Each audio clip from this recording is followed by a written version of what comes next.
Okay, today we're going to take a look at the function exponential and logarithmic functions and how to transform their graphs. So we're going to start with exponential, and these are very connected to the transformations happen to be just the same as we did with polynomials, where we have our shifts, we have our reflections. I'm going to change how this is zoomed just a hair. If I can see my mouse, there we go.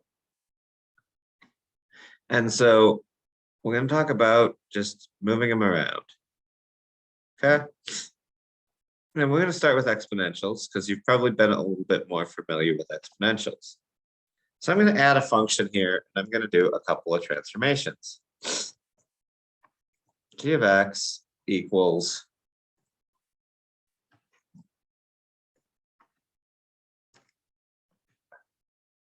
so we'll just start with -3 f of x. And we're going to take a look and go, okay, so what happened here? This is what we changed. We vertical stretched it by 3, and the negative sign reflected over the y-axis. So the negative sign on the sorry, that's not over the y-axis, that's over the x-axis. The negative sign on the outside here reflects over the x-axis. Okay. My y-intercept changed from 1 to 3 because I stretched the whole graph by 3, made it steeper. Okay. If I drop that negative sign on the inside, that will bring it up and it'll just be steeper. Or sorry, the negative sign on the outside is what I dropped. So I'm going to add now a negative sign to the inside. So negative on the inside reflects over the line or over the y-axis. Now we've talked about this with polynomials before. Okay. If I do something like a +3 minus 4, that takes every point on the graph. I'm going to get rid of the stretch so that I can illustrate it with points a little more easily. But it takes every point that I had on my graph and moves it. So this point got moved the y-intercept over 3 down 4. So we went over 3. Now keep in mind, I'm having to watch my axes and my scale to see what over 3 and down 4 means.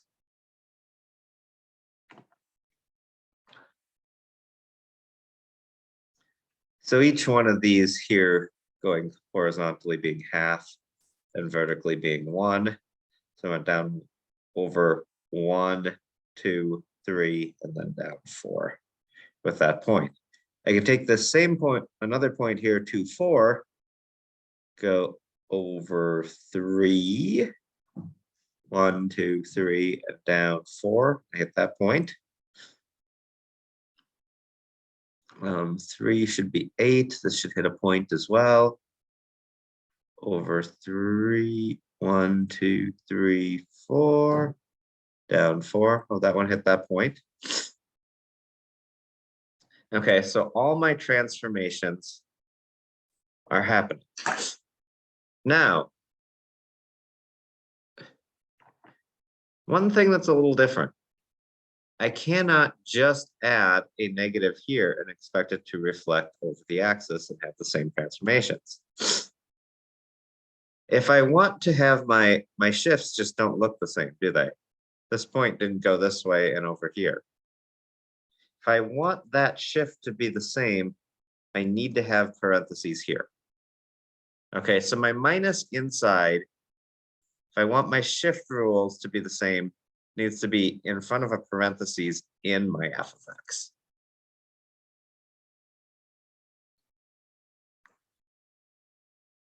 So now this point reflected over goes over 3, down 4. This point, first thing I do is reflect it. Reflect it. then over 3 down 4. This point up here, reflect it. Over 3, no, over 3 is here, down 4, right there. And all the points line up. So let's talk about what this looks like in terms of a 2 to the x function. So I'm going to clear all this off again. What's inside has to go into my x, or in my exponent. So g of x could also be written as 2, the parentheses, negative x plus 3 minus 4.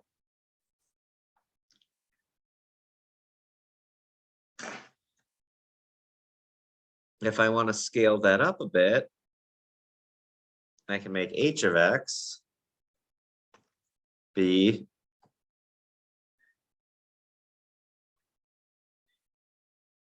we'll do a negative. We'll go back to my -3 example. -3 f of negative x plus 3 minus 4. So now it's going down again. Okay, again, scaling up h of x, and when I enter it, I'll just use a y. But k of x, the -3 is in front, then f of x becomes a 2 to the x. Oh, I accidentally put 2 negatives in that. That's why it's going the way it is.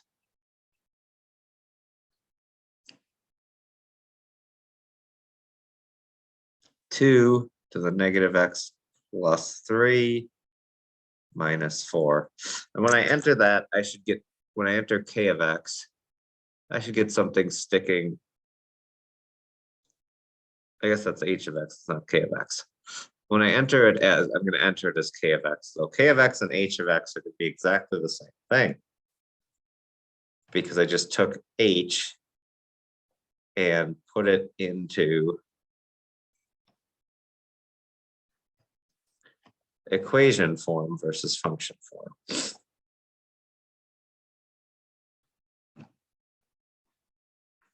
And hey, it just changed my color from black to red. They're the exact same graph. So my transformations hold the same whether I'm doing polynomials, exponentials, rational functions, or even logarithms. So I'm going to reset this and we're going to start doing it with logarithms.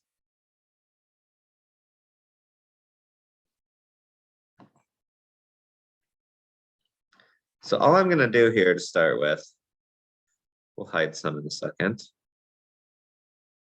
but I think if I want my function, I want to be able to use my log bases. I'm going to have to type it.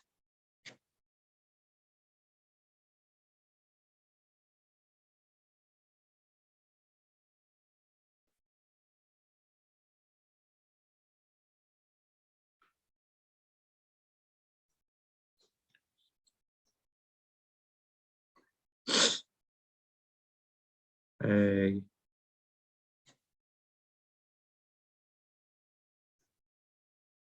swear there used to be more of these. Okay, we'll just try typing it.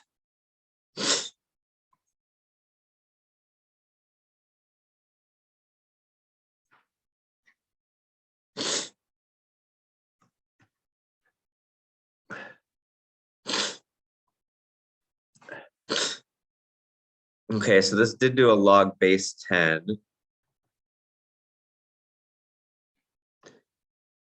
Does not look like it wants to subscript that.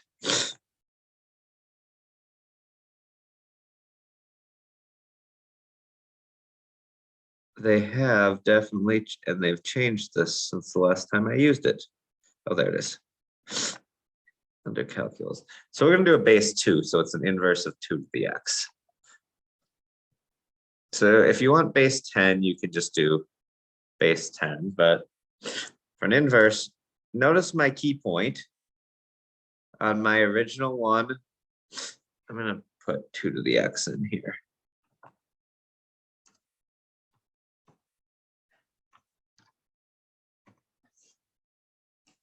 Okay. So my point here at this one here, my y-intercept was 0, 1. The logarithm being the inverse switches the coordinates, switches x and y. So I switch the points. Instead of being here at 2, 4, I'm over here at 4, 2. Now for this one, I have to reflect each point. So G, I reflect, that puts it over here. Well, let's do it in a different color.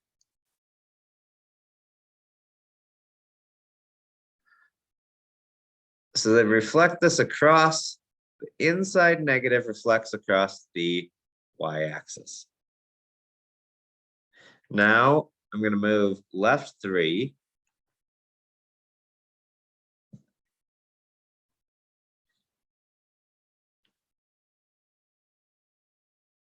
One, 2, 3, and down 4. 1, 2, 3, 4.